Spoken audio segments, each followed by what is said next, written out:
Good afternoon बच्चों। अभी जो टॉपिक था सद्गुण, तो इसमें जो है शिक्षा के बारे में सबसे पहले शिक्षा, सच्चाई, मित्रता, दया, परोपकार, न्याय और संतोष। तो ये क्या है? ये मनुष्य के पास ये गुण होने चाहिए। सबसे पहले जो है शिक्षा के बारे में, ये शिक्षा जो है वो सबके लिए आवश्यक है। इससे मनुष्य की उन्नति होती है। शिक्षा के द्वारा व्यक्ति जो है आगे बढ़ता है। धन कमाने के लिए शिक्षा की आवश्यकता पड़ती है। हमें धन कमाने के लिए, धन क्या करने के लिए, कमाने के लिए किस चीज की शिक्षा की आवश्यकता पड़ती है।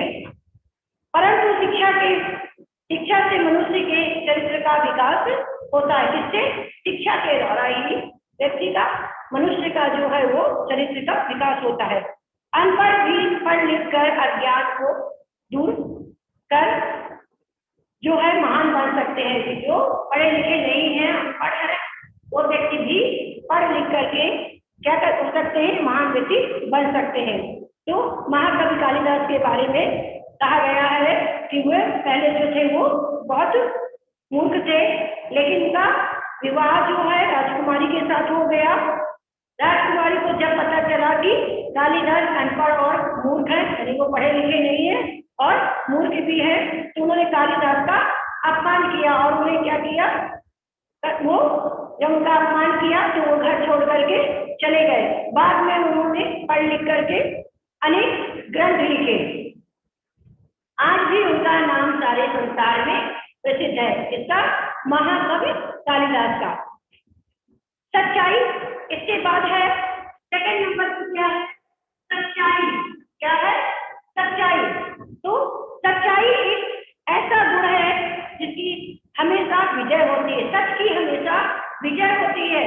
जो झूठ बोलते हैं उन पर कोई विश्वास नहीं करता, सब उनसे घृणा करते हैं। लेकिन जो सच बोलते हैं उनसे सब लोग प्रेम करते हैं और उनसे सब उनको पसंद करते हैं। जो व्यक्ति सच बोलता है, सच्चाई के साथ चलता है, और जो व्यक्ति झूठ बोलता है उससे सभी लोग घृणा करते हैं, उस पर कोई विश्वास नहीं करता।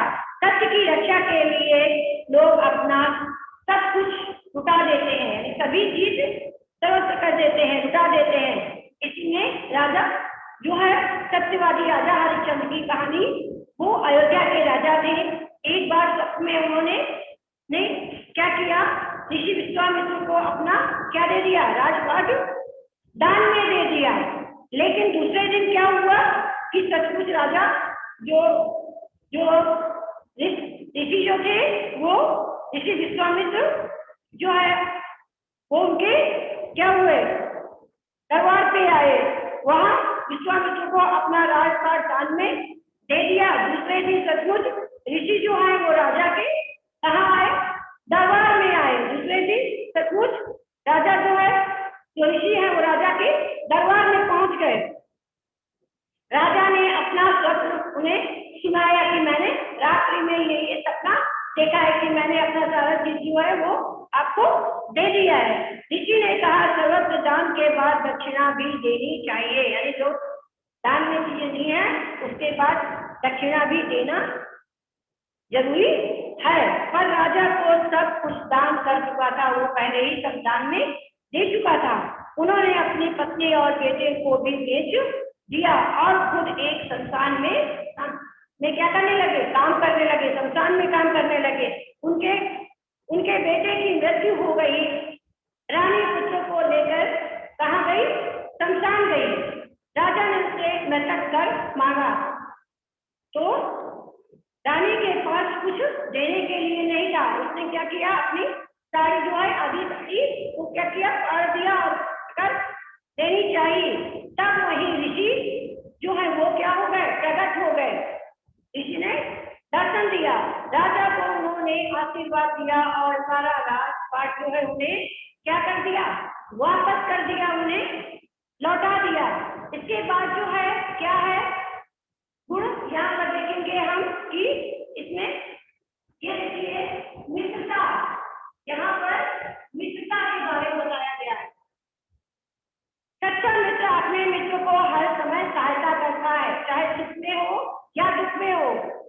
विपत्ति के साथ, विपत्ति में भी उसका साथ नहीं छोड़ता, यानी उसका साथ देता है, और सुख में भी और दुख में भी, और जो विपत्ति में उसका साथ दे वही सच्चा मित्र कहलाता है। कृष्ण और सुदामा बचपन में मित्र थे।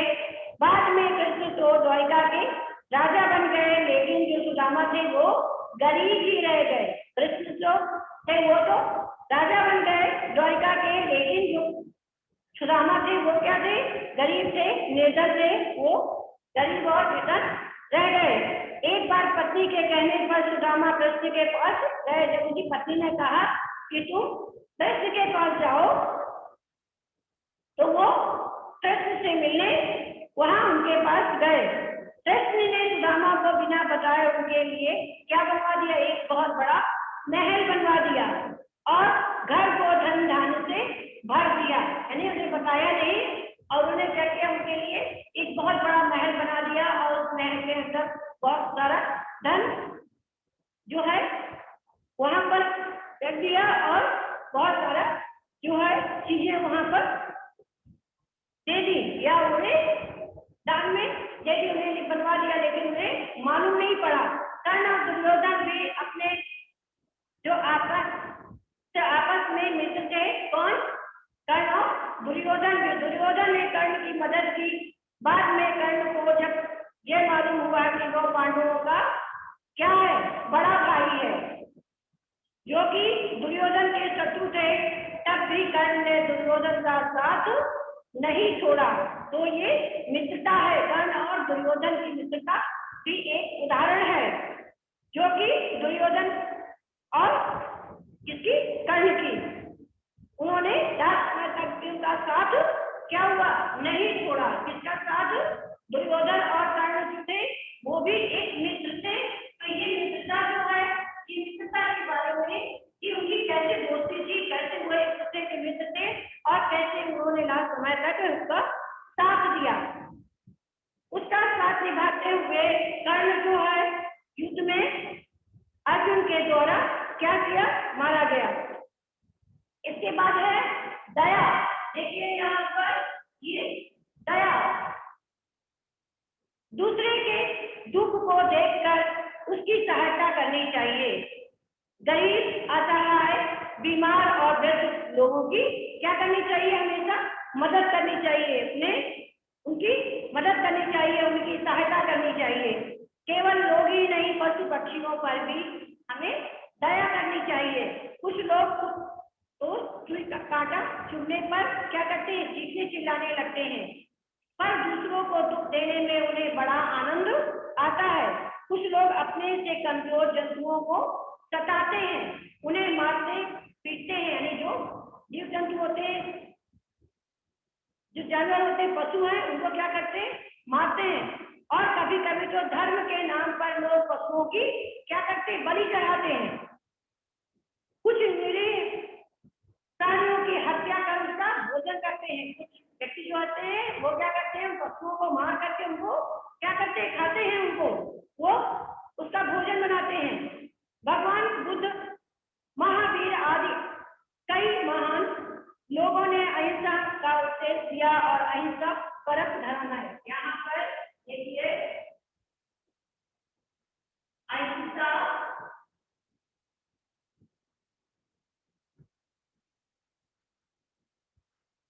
परम धर्म,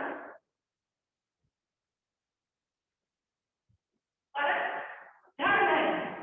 यहाँ पर जो है बताया है उन्होंने कि महान लोगों ने अहिंसा का उपदेश दिया हुआ है। किसने बताया? बुद्ध ने और महावीर ने, कि अहिंसा परम धर्म है। इसके बाद है परोपकार। यहाँ पर ये देखिए, परोपकार। परोपकार करना सबसे बड़ा पुण्य का काम है। जिन कामों से दूसरे की भलाई हो, ऐसे काम करने चाहिए। हमेशा ऐसे काम करने चाहिए जिसमें दूसरों की क्या हो? भलाई हो, दूसरों का भला हो। नदी अपने पानी से दूसरों की प्यास बुझाती है। नदी जो है वो क्या करती है? नदी जो पानी बहता है उस पानी से वो क्या करती है? प्यासे की प्यास बुझाती है, दूसरों को क्या देती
चाहिए, न्याय हमेशा बराबर करना चाहिए। गलती करने वाले चाहे वो कितने ही उसके सगी संबंधी ना हो, क्यों सगे संबंधी हो, रिश्तेदार हो, मित्र हो, सजा से उसे बचना नहीं चाहिए, उसे दंड जरूर देना चाहिए।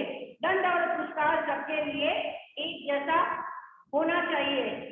क्या है? एक जैसा समान होना चाहिए। दंड हो या पुरस्कार तो सबके लिए समान हो, वही असली न्याय है, जो दोनों को सही हो। यानी दंड और पुरस्कार जो है वो सबके लिए समान होना चाहिए, बराबर होना चाहिए।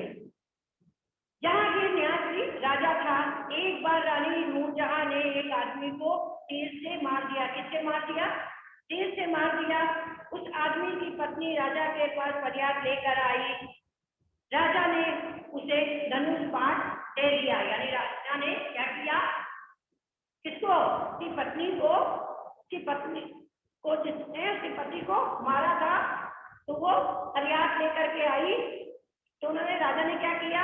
उसे धनुष बाण दे दिया और कहा कि जैसे उसने तुम्हारी पति को मारा है, उसी प्रकार तुम भी के पति को मारकर उसे सजा दे दो।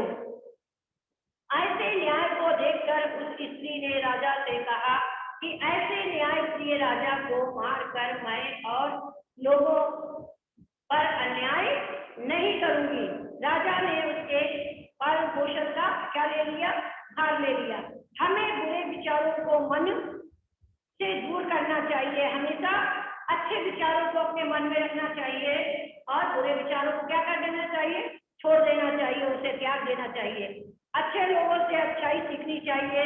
अच्छा इंसान बनने का प्रयत्न करना चाहिए। हमेशा अच्छे व्यक्ति बनने का क्या करना चाहिए? प्रयास करना चाहिए। ये बात क्या है? संतोष। ये देखिए यहाँ पर क्या है? संतोष। संतोष सबसे बड़ा धन है। संतोष क्या है? सबसे बड़ा धन है। जो भी हमें मिले उसी में खुश रहने की भावना को हम संतोष कहते हैं। देखिए यहाँ पर संतोष किसे कहते हैं? जो भी हमें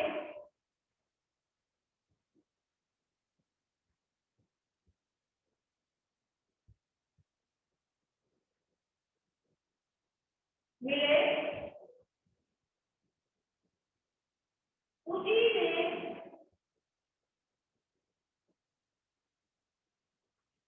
खुश रहने की भावना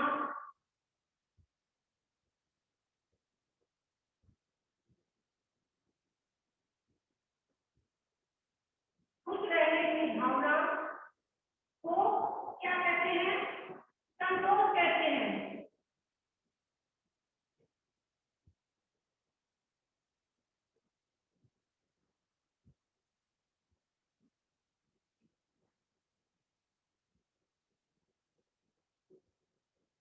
जो भी हमें मिले, जो भी हमें मिले उसी में खुश रहने की भावना को क्या कहते हैं?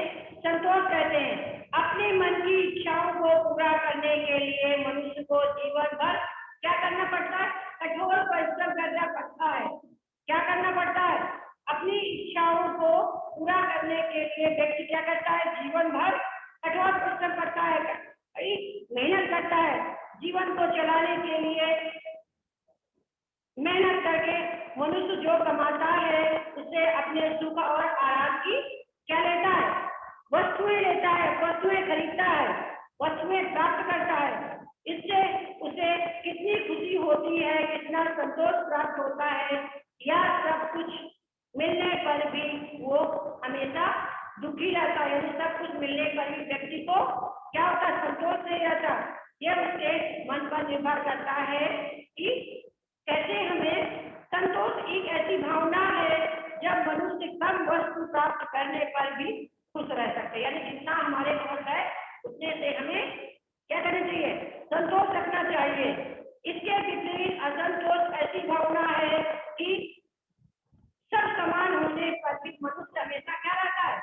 उदास रहता है, दुखी रहता है और क्या रहता है? कष्ट में रहता है, हमेशा दुखी बना रहता है। से अधिक की भटकते और कभी खुश नहीं रहते, हमेशा सोचता रहता है, उसको संतोष नहीं होता, उसको सारा धन होने के बावजूद भी वो हमेशा उसको क्या बना रहता है, अभी कम है अभी कम है, वो ज्यादा सोचने के चक्कर में क्या होता है, उसका पूरा जीवन जो है बीत जाता है। कभी दर्द ने एक दोहा आ है यहाँ पर, देखिए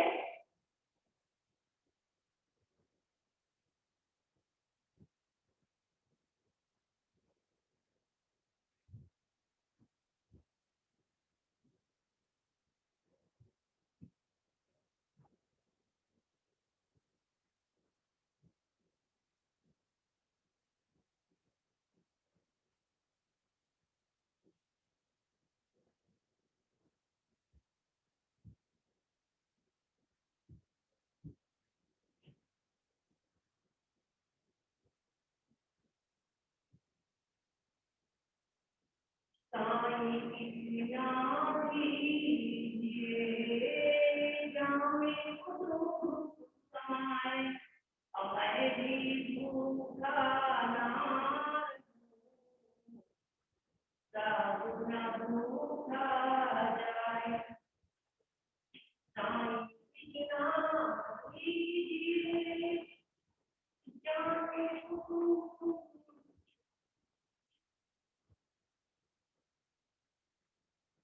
मैं भी भूखा ना रहूं।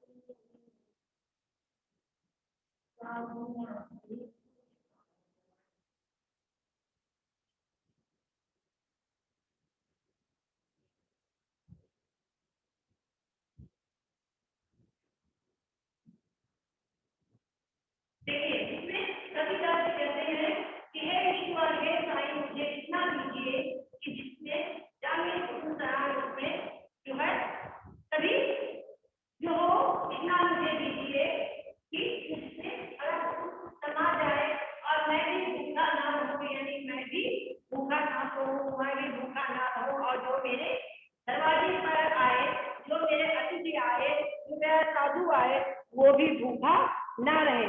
तो इसका अर्थ ये है कि हे ईश्वर, हे प्रभु, हमें इतना दीजिए, मुझे इतना दीजिए जिससे हमारे परिवार का क्या हो पाए, पालन पोषण हो पाए, पूरे परिवार का पालन पोषण हो पाए, यानी जाने कुटुंब समाए, यानी इसमें इतना दीजिए जिसमें हमारे परिवार को का पालन पोषण हो जाए, और ना तो हम भूखे रहें और ना जो हमारे घर में कोई अतिथि भूखा आए वो भी भूखा ना रहे। तो हे ईश्वर, हे परमेश्वर, हमें इतना दीजिए कि हमारे परिवार का भरण पोषण हो जाए, और क्या हो कि जो हमारे यानी मैं भी भूखा ना रहूं, और मेरे जो दरवाजे पर जो मेरे यहाँ घर पर आए अतिथि अगर वो भी भूखा ना जाए दरवाजे से। तो मुझे ईश्वर इतना दीजिए। मनुष्य को यदि अपना और अपने परिवार का पालन पोषण करने के लिए सब कुछ मिल जाए तो उसे संतुष्ट होना चाहिए, पर ये बात सभी के लिए ठीक नहीं है। कुछ लोग तो जीवन में कभी भी संतुष्ट नहीं रहते, उन्हें कितना भी धन दौलत मिल जाए लेकिन वो खुश नहीं रहते, उनके चेहरे पर क्या होती है, मुस्कान नहीं आती, वो हमेशा परेशान रहते, चाहे जितना धन मिल जाए, जितना रुपया पैसा मिल जाए, लेकिन उसमें संतोष नहीं रहता, उस व्यक्ति को संतुष्टि नहीं रहती है, और कमी और अभावों से हमेशा वो रोता रहता है कि मेरे पास ये नहीं है, मेरे पास वो नहीं है। उसका सारा जीवन जो है कष्ट में बीतता, वो हमेशा क्या है, सभी चीज होने के बावजूद भी वो हमेशा रोता रहता है, हमेशा क्या क्या करता रहता है, और जो चीज उसके पास रहती है वो उसका भी लोग ढंग से नहीं कर पाता, और अधिक कमाने के चक्कर में, जमा करने के जिनमें वो अपना सारा जीवन जो है वो क्या करता है, व्यतीत कर देता है, उसका सारा जीवन बीत जाता है। एक बार एक लालची आदमी को एक साधु ने एक पारस पत्थर दिया और कहा इस पत्थर के लोहे को छूकर जितनी बार जितनी इच्छा हो सोना बना लेगा। ये पत्थर 7 दिन के बाद क्या हो जाएगा, बेकार हो जाएगा, यानी 7 दिन तक इसका असर रहेगा और 7 दिन के बाद ये जो पत्थर है वो क्या हो जाएगा, बेकार हो जाएगा, वो किसी काम का नहीं रहेगा। लालची अधिक से अधिक सोने बनाने की इच्छा में अधिक से अधिक जो है लोहा खरीदने की दौड़ धूप में इतना व्यस्त हो गया कि जब तक 12 के असर का समय समाप्त हो गया, यानी पूरे कितने दिन बीत गए, 7 दिन बीत गए, उसे सोना बनाने का अवसर ही नहीं मिला। यानी वो इकट्ठा करता गया, इकट्ठा गया। मनुष्य की इच्छाएं तो अनंत है, बहुत सारी इच्छाएं हैं मनुष्य की। एक इच्छा पूरी हुई, दूसरी आ गई, दूसरी पैदा हो गई। अगर जिस चीज की इच्छा पहले होती थी वो पूरी भी हो जाए तो कम है, और अधिक से अधिक प्राप्त करने की इच्छा जो है हमेशा बढ़ती रहती है, और धन आ जाए और धन आ जाए और धन, क्योंकि व्यक्ति को क्या इच्छाएं अनंत होती है, हमेशा वो चाहता है और आ जाए और आ जाए, ज्यादा के चक्कर में वो जो उसमें लगा रहता है। वो समय कभी नहीं आता कि लोग कह सके कि सब इच्छाएं पूरी हो गई।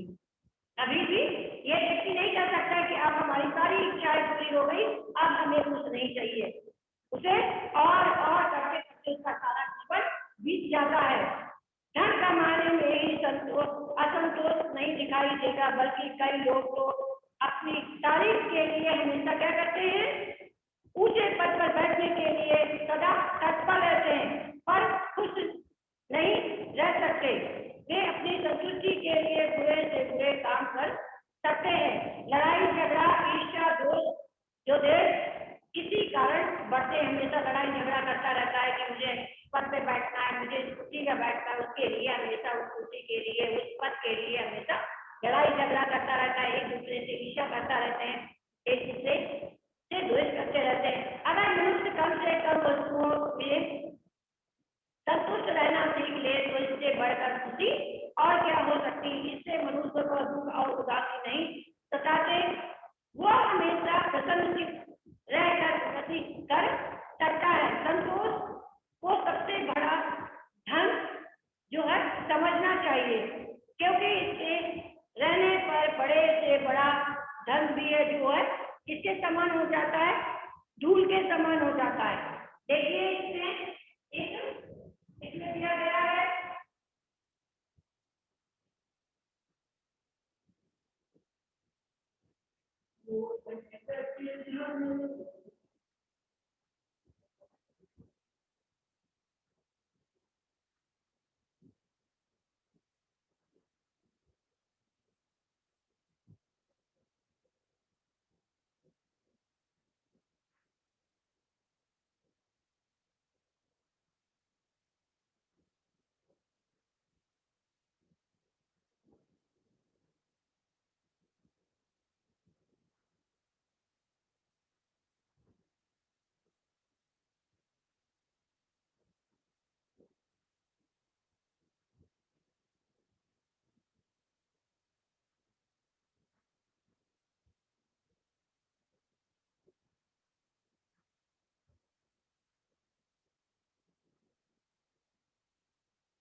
कैसे है इसमें?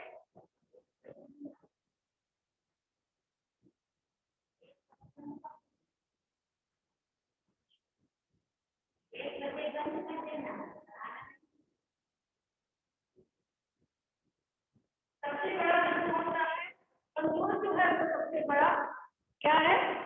धन है। इच्छाएं सीमित होती हैं या असीमित?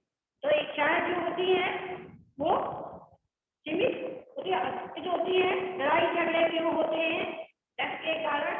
अगर संतोष नहीं है उससे क्या होते हैं? व्यक्ति लड़ाई झगड़ा करता है। संतोष होने पर भी और धन कैसे लगते हैं? धूल के समान लगते हैं। किसके समान लगते हैं? धूल के समान लगते हैं और धन। तो बच्चों आज की क्लास में इतना ही। अगली क्लास में हम फिर मिलेंगे। थैंक यू बच्चों।